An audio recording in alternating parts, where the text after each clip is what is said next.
প্রিয় দর্শক মণ্ডলী, আসসালামু আলাইকুম। আশা করি দেশ এবং দেশের বাহিরে যেখানে যে অবস্থায় আছেন ভালো আছেন, সুস্থ আছেন। প্রিয় দর্শক মণ্ডলী, আমি এখন অবস্থান করছি সিরাজগঞ্জ জেলা সেই ঐতিহ্যবাহী তারাস থানা।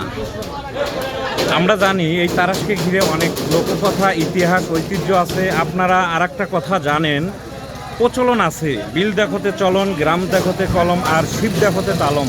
হ্যাঁ বন্ধুরা, আমি এখন সেই তারাস চলন বিলে অবস্থান করছি। তো আপনারা জানেন, চলন বিলকে শুধু শস্য ভাণ্ডার বলা হয় না, এখানে মাছের ভাণ্ডারও বলা হয় বটে।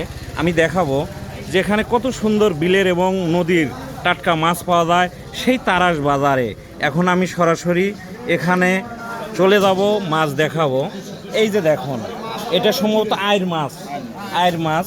এগুলা যমুনাতে এবং সেই চলন বিলে হয়ে থাকে।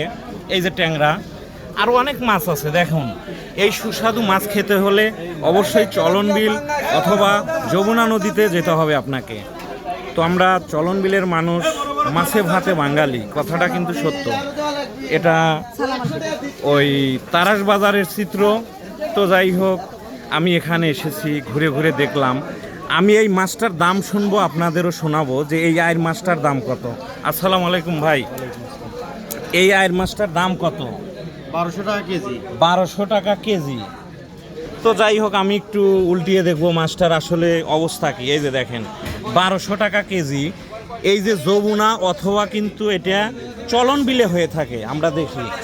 তো আজকে বাজারে এসে অনেক ভালো লাগলো সকাল সকাল যে এই ভাইটি কিন্তু যমুনার অথবা চলন বিলের এই টাটকা মাছ নিয়ে বসে আছে, অনেক ভালো লাগলো। তো প্রিয় বন্ধুরা, আমি আবারও বলছি, আমি অবস্থান করছি সিরাজগঞ্জ জেলা ঐতিহ্যবাহী সেই তারাস থানা। এই তারাস থানাকে ঘিরে অনেক কিছুই আছে, ইতিহাস, ঐতিহ্য, নিদর্শন। সেই জমিদার রায় বাহাদুরের এলাকা। আপনাদের আমি এখন দেখাবো যে জমিদারের নাম নিয়েছি, তারই বাসভবন এটা। আমি মাছ বাজার থেকে সরাসরি আপনাদের দেখাচ্ছি, ভালোভাবে দেখাতে পারছি না, তবে আমি দেখাবো। হাফিজ ব্লগের সঙ্গে থাকুন এবং গ্রাম বাংলার ইতিহাস, ঐতিহ্য দেখতে থাকুন। আজ কথা কিন্তু একটাই, আবারও দেখা হবে নতুন কোনো স্থানে, নতুন কোনো ভিডিও নিয়ে, ঠিক আপনাদের মাঝে। সবাই ভালো থাকবেন, ভালো রাখবেন, এটাই প্রত্যাশা করি। আল্লাহ হাফেজ।